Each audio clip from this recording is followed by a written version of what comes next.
Welcome, viewers, to Tuesday Tips. I just want to take a few minutes to just introduce myself.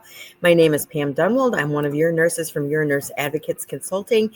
And if you've been with us before, you know, Tuesday evening, we do live Tuesday Tips on our Facebook page. And also we record this and we save this on our as a replay video on our YouTube channel. So welcome to those that are joining us live. And I also want to say thank you to those who are going to catch us on the replay. So I am a board certified patient advocate along with the co-owner Linda Criticus is my partner. And so today's topic is, again, kind of putting a little holiday twist on things. Today's topic is 15 subtle signs your aging parents need more help, and AKA the holiday visit checklist. And what do we mean by that? Well, you know, the holidays are often a time when families together. And sometimes if you're an adult child that maybe lives out of town, out of state, a couple of states away, maybe, you know, during the holidays is one of the few times during the year that you actually get to see your aging loved ones, your aging parents, grandparents. And so it's often a time where you get a chance to see them and you hadn't seen them in a while. And it's a good opportunity just to have a mental note, kind of scan everything and see how they're doing, and maybe just kind of gather some information about that. We're going to talk to you about what are like 15 things that you can check just by observing and casual conversations that might alert you to maybe things aren't as good at home as you would believe or as they led you to believe. So why does this topic matter? Well, you know, the holidays, like we said, are often the first time in months that we've seen them. Subtle changes can be very easy to miss, especially over the phone or over a Zoom or, you know, Skype or whatever method of communication that you're using. And I just want to share a quick story about a family that did notice a change during a holiday visit. This was a woman that had Alzheimer's, and she had a couple of sons that lived out of town. And we were having conversations with them and explaining to them how things were going. But it wasn't until they came home for that visit did they really say, well, why didn't you tell me things were this bad? Well, we try to describe it, but it's nothing like when you actually see it with your own eyes. And so we're going to help you kind of do a visual scan of things and kind of put a thought process together. And is there conversations among your family that they may have to do something different? Or, you know, we're all about helping people age in place in their home as long as safely possible. So there are things that we can do to, you know, to help them age in place as long as possible. So here we're going to go through some of the signs for you. So unopened mail or unpaid bills. Say, for example, you go to the house and their kitchen table is just stacked with bills, and you know, you're kind of saying, hey, you know, mom, hey, dad, you know, when was the last time, you know, the bills got paid? Are you doing okay with that? Can we help you with that?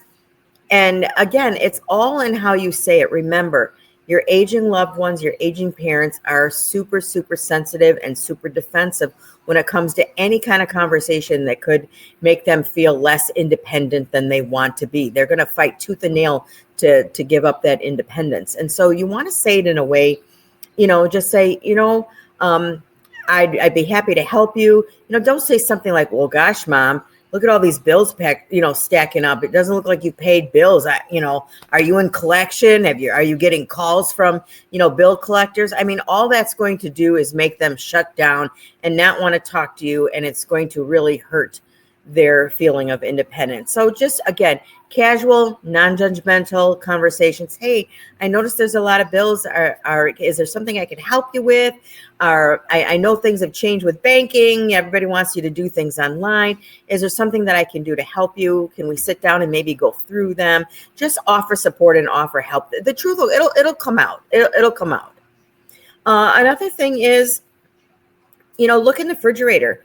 And this kind of pairs with one of the other things down the line, the number 7, which would be notable weight loss or gain. And so look at the fridge, look at their clothes. You know, do they have a lot of processed food, freezer, you know, TV dinners, those kind of things? Or do they look like they have food in their refrigerator to able to help them prepare meals? Look at their clothes. Are their clothes hanging on them, or are their clothes too tight? Does it look like they're wearing clothes that don't fit them? That could be an indication of a weight loss or a weight gain. And either one of those could have implications for more complex health challenges. And so even though we may think that that's a small thing, it could be, a symptom of a bigger issue. What about changes in the personal hygiene? Do they have any body odors? Do their clothes stained with food? Do they look like they've been in the same clothes for more than a day or so? So you want to look at that again. Not be judgmental. Oh, mom, I'm home. I'm here to help you. Let's get you in the shower. So now you have somebody to scrub your back, or again, just try and make light of it. And during these conversations and doing these things with them, have those conversations. Like when you help them get into the shower or get into the tub, you can see, are they having difficulty? Are they at risk for fall? Do you think that maybe they're afraid they don't want to shower by themselves? Especially pay attention to our solo agers, which would be maybe an aging mom or a dad or a grandma or a grandpa that is living alone. They might be even more careful about what they're doing because they're alone and they're afraid to have something happen. So they may avoid certain tasks because they don't feel confident in doing them unassisted. How about cluttered or dirty living spaces? Nobody's here to judge anybody how they live. And that's, I don't care if their house is comfortably lived in and dishes are normally in the sink. That's not an issue. What I'm suggesting is to look for changes, look for something that's different. If, for example, your mom, was very meticulous about the sink, there was never a dish in the sink, and now the sink is overflowing, that may indicate a problem. Looking at pets, if your aging loved ones can't take care of themselves, they're not going to be able to take care of their pets either. If they have a cat, is the litter box the first thing when you walk in the house, you think to yourself, oh gosh, when was the last time the litter box was changed? And you don't want to say that out loud. Just say, Mom, where are you keeping the litter box these days? Is it hard for you to get to? Maybe do we need to find a place where maybe it's easier? Let me help you with this. And so again, very non-judgmental, offering support and offering maybe some possible solutions rather than, oh, we got to get this litter box. Ma, the cat's got to go. The cat, she don't want the cat to go. So what can we do to make it a win-win for everybody, to make it safe, make it healthy, clean environment? What can we do to meet everybody halfway and still try and allow your aging loved ones to have that independence and have some control over their life when they know that it's just around the corner where they're not going to? And so another thing, this is a big one, missed medications. Look, if they keep a pill box, kind of peruse it, kind of take a peek. And see if it looks like they're on schedule with the days. Do they look like they've missed some? Are they look like they're taking from the wrong day? Don't say anything yet. Maybe look at their pill bottles, see when the last time they were refilled. If you think that they've missed some refills, that's an issue. And you may want to say, hey, Mom, I noticed, I just was going in the cabinet. I just happened to notice that your pills haven't been refilled in a while. Did the doctor change your medicines? Maybe we should clean some of these out. And very, again, non-judgmental, asking questions, like, are you still taking this medicine? And this kind of thing, without accusing them of, oh, Mom, you can't stay by yourself anymore. You're missing your medications. That's it. We got to get you out. We got to do something. And they need to be part of the solution. And maybe, just maybe, you walk into a situation where they are no longer safe in the home. And that's certainly something that we can help you troubleshoot, help you put a plan in place, help you quickly decide what needs to be done. That's one of the things that we do very often with our clients and their families. So we can certainly help you with something that needs to happen pretty quickly. But again, you might, run into the situation where we may have to look at things, sooner than later to make them safe until, we get the full picture and get a full plan in place. Difficulty rising from chairs or beds. Do they have trouble, getting out of the recliner? Do they have trouble getting out of bed in the morning? Do they have trouble getting into bed in the evening? Again, just turn those detective eyes on, and just try and investigate and watch, listen, smell, use all your senses to try and get an idea of what's going on. One of the other things is unusual forgetfulness. Now, as we all age, I mean, I turned 67 in November, and sometimes do I forget where I put things? Yes. I retrace my steps. I go through a process. Okay, yeah, now I remember where that, and I go get them. What we're talking about is scary things that go beyond normal forgetfulness, which be, leaving the stove on, walking away and not having that recollection that you left it on, or driving in a car and not remembering how to get home, and you're driving around for an hour before you eventually, get home, when it should have taken you 5 minutes to get home. Putting things in odd places. I can't find my car keys. Well, they're in the freezer. I can't find this, they're in my underwear drawer. These are the kind of things that separate the usual aging forgetfulness versus maybe some signs that there's something more going on as a dementia. So keep an eye out for that. If they're having trouble during conversations, are they having trouble finding words? Are they forgetting people's names that they've known for a long time?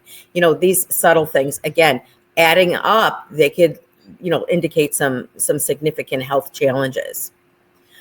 Here's a big one, especially during the winter months, for those that live, not in a warm climate year round. So when there are times when you live in an area where you do have winters that keep you from getting out or going out or socializing more often, this is that's why they call it seasonal depression, because it's a time of year when, they don't get out as much because of the snow and the ice and the risk of falling, and maybe they don't drive. And, so look for signs that they're withdrawing from their favorite activities.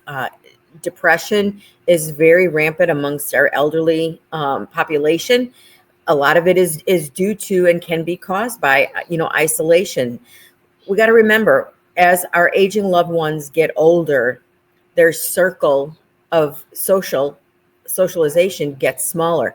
They're losing friends, are dying, maybe family members, brothers, sisters, in-laws, people that they're close with, that they did all these things with, are now slowly fading away. And if we don't replace them with acceptable activities based on what they like and what they like to do, they can struggle. It's like, why am I here? Everybody I know is gone.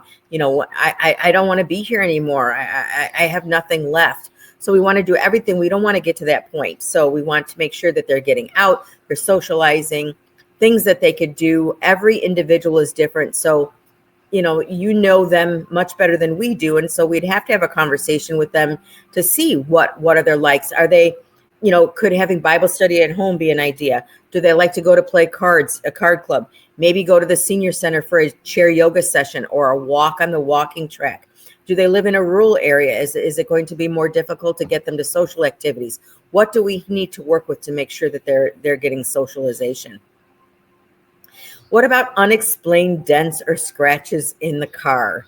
My husband, I feel bad being an advocate for aging adults. I feel really bad, but my husband has an auto repair shop, and it's here in our property.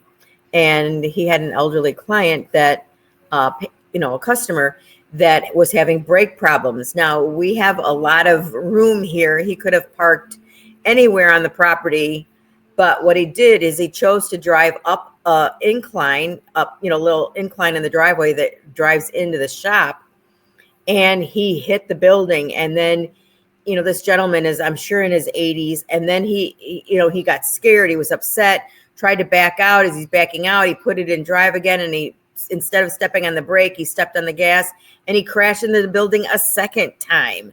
So these are the kind of things that we want to look for that maybe may indicate, whether or not they're safe to drive. This gentleman definitely is not safe to drive, but that's not my place to tell him. But he was with a family member, and he really needs to seriously consider. Now, on a side note here, I guess, professional tip, we don't like to use this if we don't have to, but I just want everybody to know that the primary care physician does have the right to have their driver's license pulled. They fill out a form, they send it to the DMV. and the DMV can revoke their driver's license. So that to me is kind of a last ditch scenario for someone who doesn't come to the understanding through discussion and wanting to be safe and not hurt others as well. If they're still insistent, that might be the last resort, but that is a possibility and can occur. All right. So how about neglected chores or laundry? Laundry's building up. There, is the laundry room maybe, I had a gentleman, a good friend of ours, her dad, her mom had passed. He was now living home alone, had a cat. The litter box was down in the basement. Washer and dryer was down in the basement. Well, he was going down the stairs to change the litter box and he fell, broke his hip, ended up in a nursing home, didn't recover very well and never went back to that home. So these are the things that we worry about when people scare you and say, oh yeah, that's all we need to do is break a hip. You'll end up at a nursing home and you'll never come home again. There's a lot of truth to that. We don't want to use that as a scare tactic, but that is a very real possibility. So number 13, unopened holiday cards or packages. Either they're so withdrawn that they don't care to open them, or what might be, it's our job to try and figure out why they're not getting opened. But that, especially at this time of year, you go in there and they have a stack of Christmas cards that aren't open. Normally that would bring them joy to go through the cards and read the notes that people write. And if they haven't even bothered to do that, that would be a really big red flag. Number 14, uncharacteristic mood changes. Again, are they usually happy-go-lucky? Now they're withdrawn.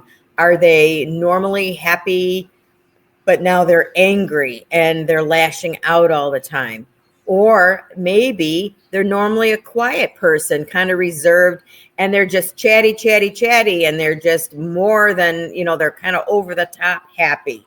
These changes could be also indicative of a health condition that's going on. So number 15, last but not least, troubleshooting managing appointments or technology. And what we mean by that is, are they missing doctor's appointments? Do they have it written on the calendar and they still miss? Are they cannot get to their doctor's appointment because there's a transportation issue? They don't want to drive and they're not sure how to use transportation. The Aging and Disability Resource Center or your county Office on Aging Resources, they have information on transportation for seniors that can even accommodate, say, a wheelchair or walker. I mean, so there are resources available if we need to help them get a ride. If they're a VA, have VA benefits, there's a lot of benefits. The VA offers rides to their veterans, to their doctor's appointments and things like that. So lots of different resources are available. And, a lot of these, we've grouped these 15 actually into, we have a guide called 11 Signs Your Aging Parent May Need Help in the Home. That's a free guide. We're going to put that in the chat here. And also it'll be on the video description with the replay video in our YouTube channel. And that not only goes through everything that we've talked about in detail, but it also helps you group them into categories, and we've color coded those categories to match the proper resources that would go with those challenges. So we've taken that to the next step. So I encourage you, if this is of interest to you, please grab that free guide. I mean, you get an exchange for your email address. We send that to you. We don't send out a lot of emails. The only emails that we normally send out is once a week. We have our Senior Saturday newsletter. And at every email, there's a little note on the bottom that says unsubscribe, no questions asked. So if you feel that it's too much, you don't need it, just feel free to unsubscribe. But that's all we ask in exchange for that free guide. So what happens if you notice some of these signs? And we've given you some examples of how to talk to people, but I want to give you kind of an acronym. Now, Jennifer Kalari wrote a book on connected parenting, and she kind of coined this CALM technique, but we can use it with our aging adults as well. So I wanted to just quickly go through the CALM method as a way to start difficult conversations. So if you can remember CALM, C-A-L-M, C, center yourself first. Remember, don't react. what you're thinking. Think about what you're thinking and, oh my gosh, this house stinks. Think about that. How can you reframe that? You don't want to come out and say that. So take a breath, think about what you want to say, try and put yourself in their shoes and think about what you're going to say first. So that's C for center yourself. A, ask open-ended questions. What I mean by that is don't ask questions that can be answered by a yes or no. So invite your loved one to share the perspective. Tell me about, I see a lot of bills, on the table. Tell me about how you're handling your banking these days, or tell me about how you're managing, your bills. What's your system? Is there something I can help you with?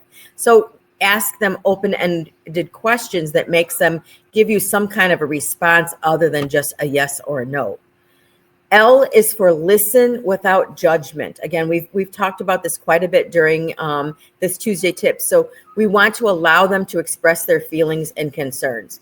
We want to be able to listen as well. And then last, M, is make a plan together, offer support and discuss the next steps, collaboratively, work together. Making them a part of the solution is going to get their buy-in, and they're going to be much more agreeable to suggestions if they think that it is also a good idea. Now, I'm not going to tell you that those of you, there are many of you out there that probably have parents that are going to say, you know what, you're going to have to take me out of this house kicking and screaming. I'm not going. You're going to have to take me out of here in a body bag. I've heard that millions and millions and millions of times. And sometimes, it takes a while to have these conversations before they realize that it is in their best interest. You're doing it from a place of love, caring for them and caring for others. We've done a lot of family mediation. That's another thing that we can do to help you have these difficult conversations. So we want to encourage you to use that calm method to kind of reduce stress, or maybe kind of bring the temperature in the room down a little bit. So remember, calm. C, center yourself. A, ask open-ended questions. L, listen without judgment. And M, make a plan. So those are the basics of what I wanted to go through tonight on today's Tuesday tips. So again, don't forget, we're going to put that free guide and assessment that's going to be available. And if you know anybody that would benefit from this Tuesday tips, please, share the YouTube link, point them to our Facebook that it's on there as well. And I just want to thank everyone for joining us today, whether you're joining live or whether you are joining us on the replay from our YouTube channel. So with that being said, I want to say, we'll be back next week. So I hope everybody's holiday plans are going well. And we will see you next week for another Tuesday tips. So we'll see you soon. Take care.